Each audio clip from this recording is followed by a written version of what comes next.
श्री कृष्ण गोविंद हरे मुरारी, हे नाथ नारायण वासुदेवा। श्री कृष्ण गोविंद हरे मुरारी, हे नाथ नारायण वासुदेवा। श्री कृष्ण गोविंद हरे मुरारी, हे नाथ नारायण वासुदेवा। श्रीमद् भागवत की कथा के 6ठे स्कंद में 7वां अध्याय। आप अपने घर पर इस वीडियो को चलाएं जिससे आपके घर में श्रीमद् भागवत के पाठ हो जाए, आपका भला हो, आपको सभी सुख सुविधाएं, आपकी सभी मनोकामनाएं पूर्ण हो। ओम नमो भगवते वासुदेवाय। श्री सुखदेव जी महाराज के मुख से यह प्रसंग सुन सिर नवाकर राजा परीक्षित फिर बोले कि हे भगवान, देवता लोग तो बृहस्पति के बड़े भारी शिष्य थे, उनको देवगुरु बृहस्पति जी ने किस कारण से त्यागा? बृहस्पति जी के चेलों ने क्या अपराध किया, वह अनुग्रह करके वर्णन कीजिए। श्री सुखदेव जी बोले कि हे राजन, देवराज इंद्र त्रिभुवन के ऐश्वर्य को पाकर एक समय मंदोन्मत्त हो सन्मार्ग को छोड़ मरुदगण 49, वसुगण 9, रुद्रगण 11, आदित्यगण 12, रिभुगण, विश्व देवगण, साध्यगण और दोनों अश्वनी कुमारों को साथ बैठे थे। सभा के मध्य में सिंहासन के समीप सिद्ध, चारण, गंधर्व और ब्रह्मवादी मुनि, विद्याधर, अप्सराएं, किन्नर, पतंग, उर्गादि खड़े होकर उनकी सेवा और स्तुति करते थे। गंधर्वगण इंद्र के प्रसन्न करने को सुललित स्वर में गीत गा रहे थे। मस्तक पर चंद्रमंडल के समान छत्र लगा हुआ था और दोनों बगलों में चामर, व्यंजन इत्यादि महाराजाओं के समस्त चिन्ह शोभायमान हो रहे थे। इन सब से युक्त होकर देवराज इंद्र अपने आदेश आसन पर अपनी प्यारी सची को बैठे थे।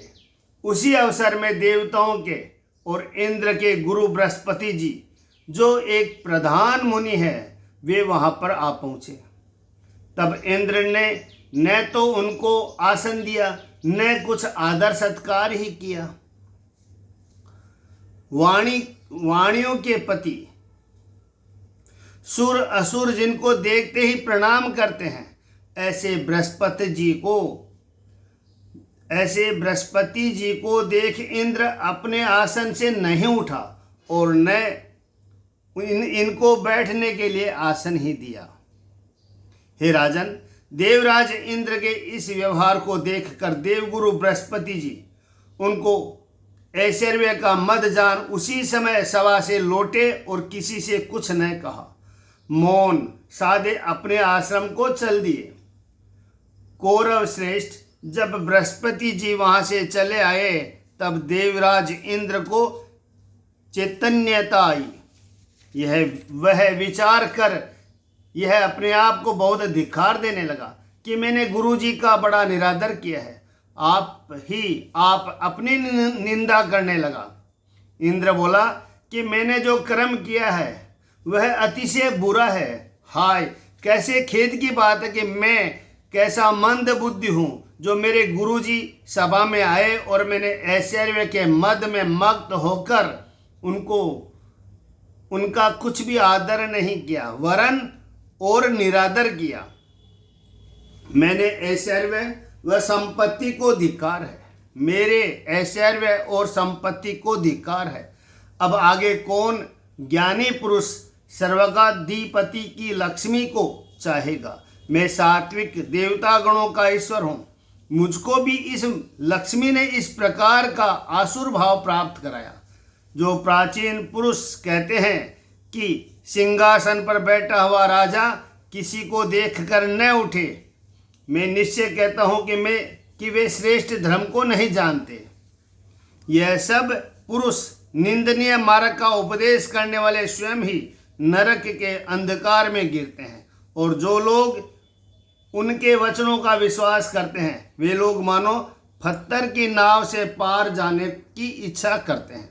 जैसे नाव के डूब जाने पर सब डूब जाते हैं, ऐसे ही अंधता मिस्र नरक में अवश्य पड़ेगा। जो हो, अब मैं सठ भाव छोड़कर गुरु जी के मनाने की चेष्टा करता हूँ, क्योंकि वह सब देवताओं के आचार्य ब्राह्मण है। उनकी बुद्धि अति गंभीर है। मैं जाकर मस्तक झुका उनके चरणों में प्रणाम करूँगा। हे राजन, देवराज इंद्र का इस प्रकार से पछताना बृहस्पति जी जानकर अति शीघ्रता कर ग्रह से बाहर हो अदृश्य गति को प्राप्त हो गए, क्योंकि यह वृत्तांत उन्हें आध्यात्मिक विद्या से ज्ञात हो गया था। अनंतर महेंद्र देव वृंद के साथ गुरु जी को ढूंढने लगे, परंतु सर्व ज्ञान के उपाय द्वारा सब जगह देखने पर भी इंद्र को उनका पता न लगा। इसीलिए यह सब देवताओं के साथ अतिशय दुखित हुआ और किसी प्रकार भी इंद्र का मन सावधान न हुआ। हे राजन, देवराज इंद्र के विमर्श की वार्ता सुनते ही अनुसरण गण अपने आचार्य शुक्राचार्य का मत ग्रहण कर सहस्त्र उठाकर देवताओं के साथ संग्राम करने को उपस्थित हुए और युद्ध होने लगा। दैत्य लोगों के तीक्ष्ण बाणों से देवता लोगों के मस्तक, बाहु, उरु इत्यादि अंग छिन्न भिन्न होने लगे। इसीलिए देवता लोग कातर होकर देवराज इंद्र के साथ ब्रह्मा जी के निकट गए और सिर नवाकर शरण की प्रार्थना करने लगे।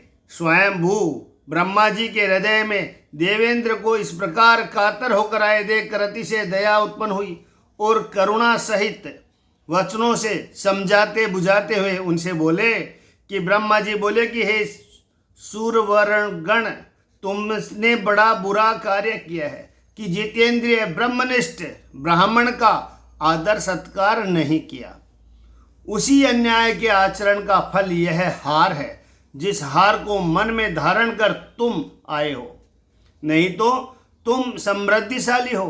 तुम लोगों के वैरी वर्ग सदा पराजित होते आए हैं, अर्थात हंता होकर क्षीण हो रहे थे। वे लोग क्या फिर तुम्हारे द्वेषी होकर कभी जीत सकते हैं? परंतु हे इंद्र, गुरु का तिरस्कार और सत्कार की घटती बढ़ती का कारण है, उसका दृष्टांत देखो। तुम लोगों के विद्वेषी अनुसरण गण एक बार अपने आचार्य को निरादर करके क्षीण हो गए थे। इस समय भक्ति पूर्वक अपने उन आचार्य की आराधना करने से फिर वह कैसे बुद्धिशाली हो गए। शुक्राचार्य को इष्ट देवता मानने से इस समय उन देवताओं का ऐसा प्रभाव है कि उन्होंने आपके वास का स्थान भी बल से हरण कर लिया। हे देवराज, शुक्राचार्य जी के शिष्यों का इस समय मंत्र अभेद क्यों न होगा? ब्राह्मण और भगवान गोविंद जिस नरेश के ऊपर अनुग्रह करने वाले हैं, उसका कभी अकल्याण नहीं होता, और जिसने यह रूठे हुए हैं ऐसे पुरुषों का तो पग पग पर अमंगल है। जो हो गया सो हो गया। इस समय तो उसका उपाय ही है, उपाय ही नहीं।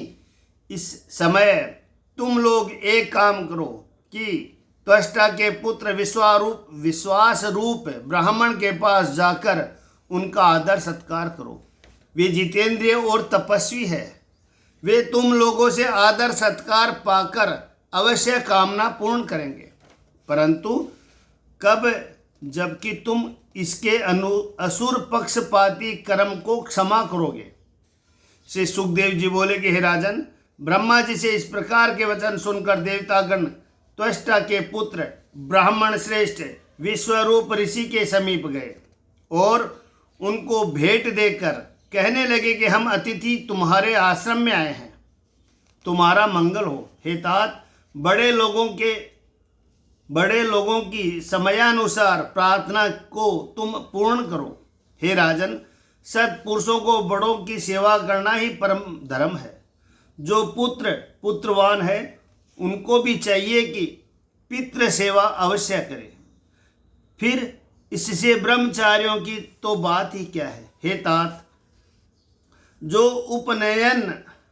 उपनयन कराते हैं, जो आचार्य वेद पढ़ाते हैं, वे वेद की मूर्ति है, पिता प्रजापति की मूर्ति है, भ्राता मरुदगणों की मूर्ति है, माता साक्षात पृथ्वी मूर्ति है, बहन दया की मूर्ति है, अतिथि साक्षात धर्म की मूर्ति है, अभ्यागत पुरुष अग्नि की मूर्ति और सब प्राणी ईश्वर की मूर्ति है। अर्थात सर्व प्राणियों में आत्मदृष्टि रखना उचित है। इसीलिए हे तात, हम लोग तुम्हारे पितृगण दानव लोगों की उत्पत्ति से अतिशय आर्त हो रहे हैं। हमारे वैरियों से पराभवरूप पीड़ा अपनी तपस्या से निवारण करके तुम हम लोगों को आदेश पालन करने में के योग्य हो। तुम हम लोगों का आदेश पालन करने के योग्य हो। हे वत्स, तुम ब्रह्मनिष्ठ ब्राह्मण हो, इसीलिए गुरु हो।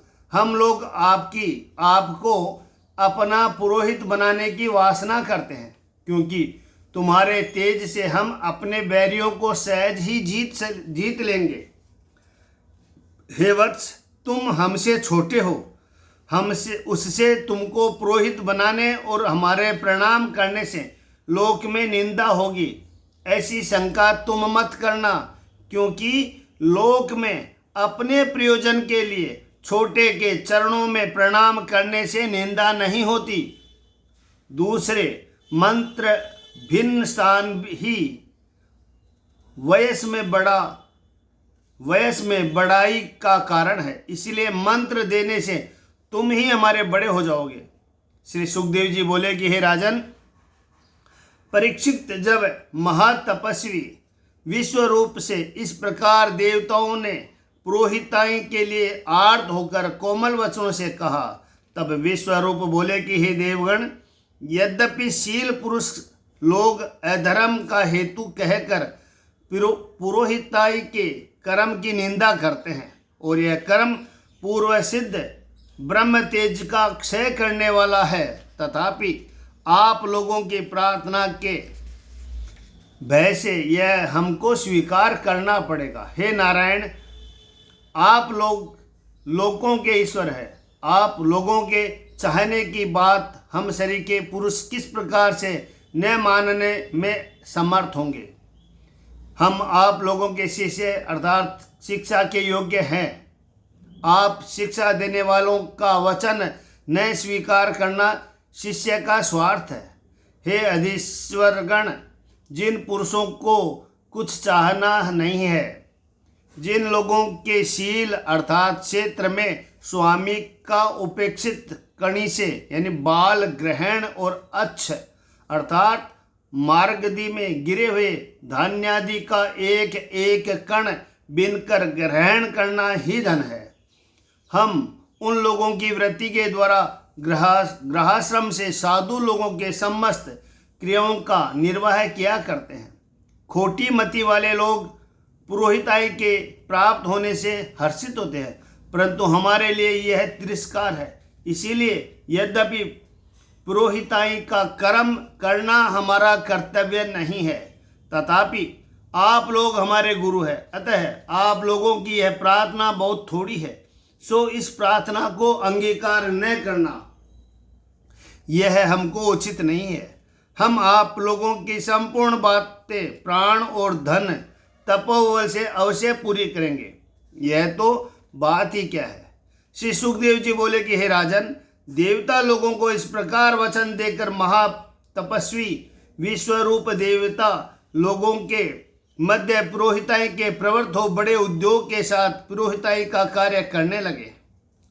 शुक्राचार्य जी की विद्या से यद्यपि देवता लोगों के द्वेषी दानों की लक्ष्मी रक्षित होती थी, तो भी इन महर्षि ने नारायण कवच स्वरूप वैष्णवी विद्या के बल से उन दैत्यों के निकट से उस लक्ष्मी को हटाकर इंद्र को अर्पण कर दी। हे कौरव, उदार बुद्धि विश्वरूप ने वही विद्या इंद्र को दी है कि जिस विद्या से देवराज इंद्र रक्षित होकर असुर सेना को जीत लिया। यहाँ पर एक इंद्र का सहस्त्रवास नाम ऐसे हुआ कि महारूपवती गौतम की स्त्री अहिल्या से विहार करने को एक समय इंद्र का मन चलायमान हुआ। तब उन्होंने चंद्रमा को अरुणासिक अर्थात मुर्गा बनाकर गौतम जी के आश्रम पर बुलवाया। गौतम प्रभात हुआ जान स्नान करने को गए। तब इंद्र गौतम मुनि के वेश धारण करके उनके स्थान पर आए। गौतम जी को जब गंगा जी ने कहा कि अभी अभी आधी रात है, अभी तो आधी रात है, स्नान करने का समय नहीं, तुम्हें किसने छल तो नहीं लिया है जो अभी से स्नान करने चले आए। यह सुन गौतम जी ने घर पर आकर सब लीला देखी और चंद्रमा के दूता का छीटा मारा कि जिसका उसके हृदय में कलंक हुआ, और इंद्र को श्राप दिया, तुम तो एक ही बगल के लिए यहाँ आए, तुम्हारे ही शरीर में हजारों बग हो जाएंगे जिससे कि तुम आवश्यकता ही न पड़े। जब इंद्र ने गौतम जी को बहुत मनाया तब उन्होंने कहा कि जब राम अवतार में इक्ष्वाकुल तिलक दशरथ जी जियर बिहारी दैत्य सहार अनुसरारी श्री रामचंद्र जी अवध विहार के दर्शन करने जाओगे, तब यह हजार भंग यानी आंखें तुम्हारे नेत्र हो जाएंगे, हजार भंग तुम्हारे नेत्र हो जाएंगे। इसीलिए जब रामावतार हुआ और इंद्र ने त्रिलोकीनाथ जानकी पति दशरथ नंदन जगवंदन दुष्टि निकंदन श्री रामचंद्र जी के चरणविंद के दर्शन किया, तब ही सहस्त्र नेत्र हो गए और सहस्त्र नेत्र होने का उनका सहस्त्राक्ष नाम हुआ।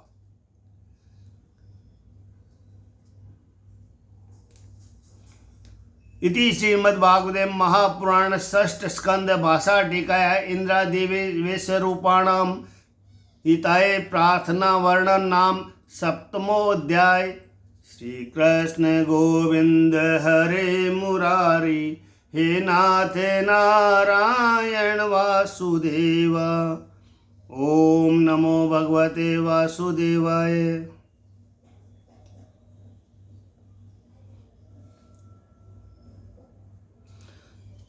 राजा परीक्षित बोले कि हे भगवान, आपने कहा कि देवराज इंद्र ने नारायण कवच से रक्षित होकर वाहन सहित शत्रु की सब सेना सरलता से जीतकर त्रिलोकी के धन और संपत्ति को भोगा। हे ब्राह्मण, यह कवच किस प्रकार का देवराज इंद्र ने उससे रक्षित होकर किस प्रकार से अस्त्र उठाए हुए शत्रुओं को जीता, वह कहिए। यह सुन श्री सुखदेव जी बोले कि हे राजन, विश्वरूप को पुरोहिताई में वर्णन करके देवराज इंद्र ने उनसे कवच को पूछा था। तब विश्वरूप ने उनका नारायण नामक कवच उपदेश दिया। जिस प्रकार का यह कवच है और विश्वरूप ने उसको जिस प्रकार से उपदेश किया है, मैं वह सब प्रसंग कहता हूँ, तुम सावधान हो श्रवण करो। देवराज इंद्र के पूछने पर विश्वरूप ने उनसे कहा था कि हे महेंद्र, हाथ पांव धो आचमन करके पवित्री धारण कर उत्तर की ओर मुख करके बैठ। अष्टाक्षर ओम नमो नारायणाय 12 अक्षर ओम नमो भगवते वासुदेवाय मंत्रों से अंगन्यास और करन्यास कर पवित्र हो वाणी को जीत। फिर नारायण कवच को बांधे, परंतु जब किसी प्रकार का भय उपस्थित हो तभी इस कवच का बांधना कर्तव्य है। हे देवेंद्र, पांव, जानु, उर, उदर, आश्य, वक्षस्थल, मुख और मस्तक, इन सब अंगों में प्रणवपुटित मंत्र का विपर्ण्य एक एक वर्ण का आदि से लेकर ओमकार आदि का विन्यास करे। ओम नमो नारायणाय इस मंत्र का विपर्यंत अर्थात उल्टा करे, अर्थात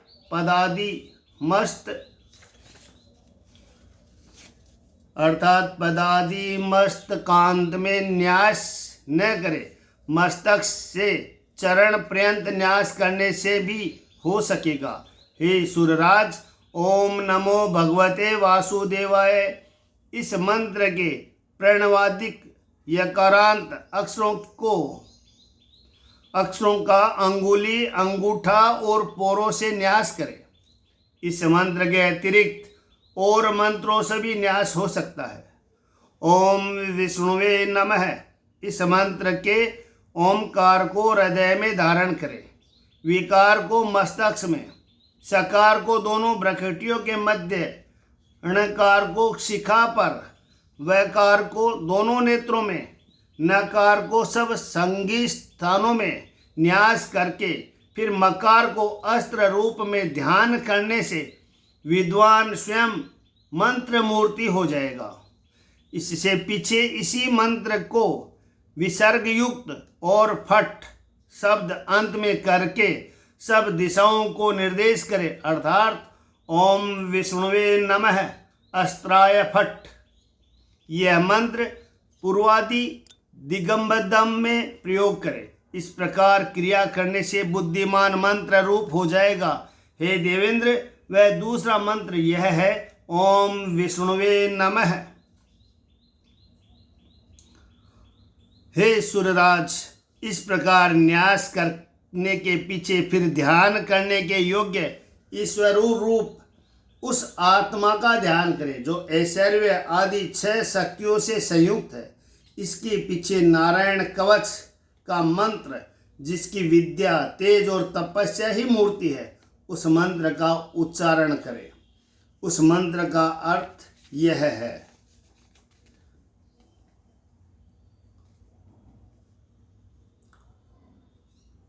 आत्मानं परम ध्याये ध्येयं षट् शक्तिर्वियुक्तं विद्या तेजस्वो मूर्तिं मंत्रमुदारते।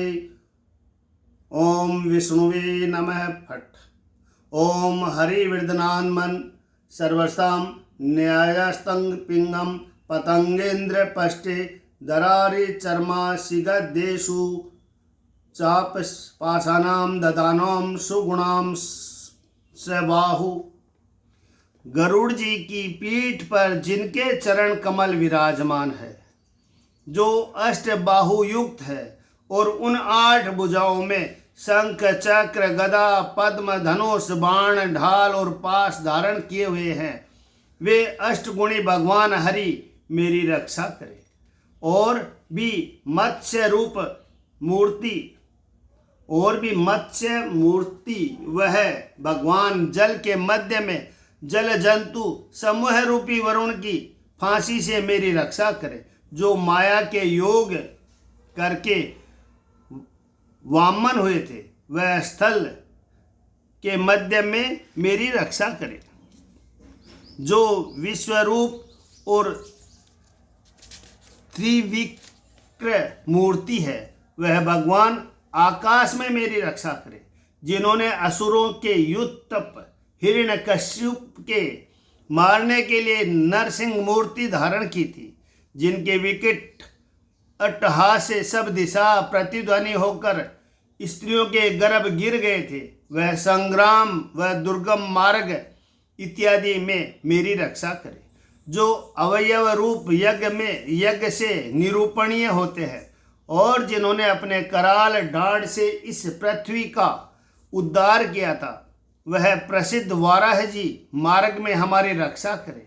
और पर्वतों के शिखर में परशुराम भगवान हमारी रक्षा करे। और भरत जी के बड़े भाई अर्थात श्री रामचंद्र जी महाराज प्रभु लक्ष्मण जी के साथ परदेश में हमारी रक्षा करे। और भगवान नारायण अभिचारादि स्वरूप समग्र उग्र धर्म और समस्त अनवधानों से हमारी रक्षा करे।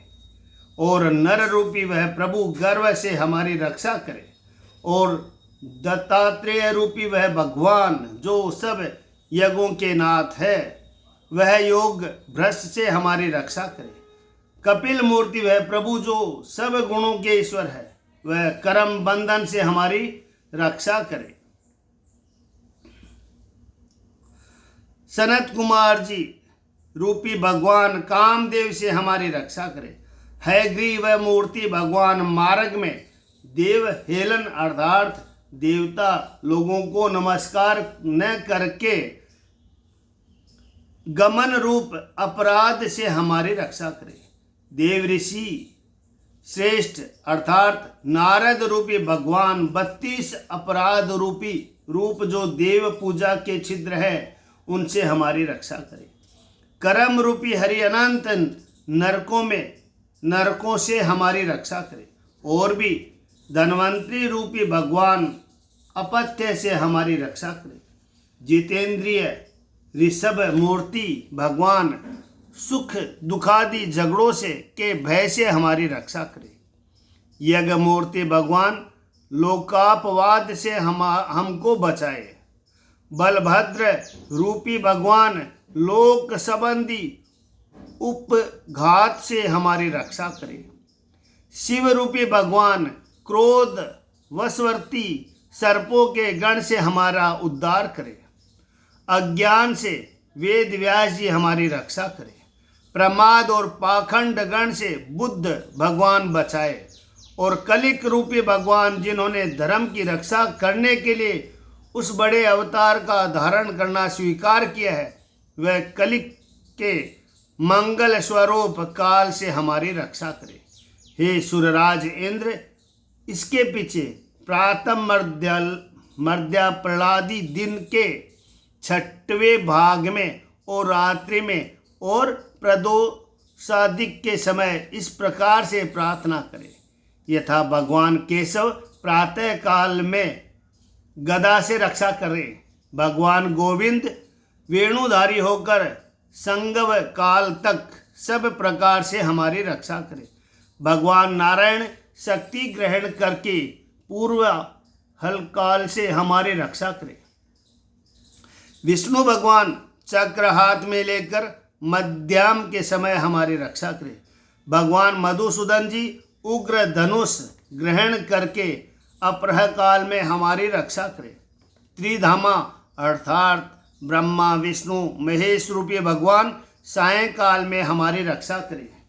भगवान माधव प्रदोष के समय हमारी रक्षा करे। वह एक पद नाम देव जो विषय और इंद्रिय गणों के ईश्वर है, वे आधी रात के समय तक हमारी रक्षा करे। और वह भगवान ईश्वर इस श्रीवत्स ही जिनका धाम है, वह पिछली रात्रि में हमारी रक्षा करे। भगवान जनार्दन जो कि खड्गधारी है, वे प्रत्युष के समय हमारी रक्षा करें। भगवान दामोदर प्रभात के समय हमारी रक्षा करें। भगवान विश्वेश्वर जो काल की मूर्ति है, वे प्रति संध्या में हमारी रक्षा करें। अहो, भगवान के इस चक्र की नेमी धारा प्रलय काल में अग्नि के तुल्य अतिशय तीक्ष्ण है। हे चक्र, तुम भगवान द्वारा प्रयुक्त होकर जिस प्रकार पवन का सखा अनल सूखे हुए तृणों को जला देता है, वैसे ही हमारे शत्रु की सेना को बहुत शीघ्र भस्म करो।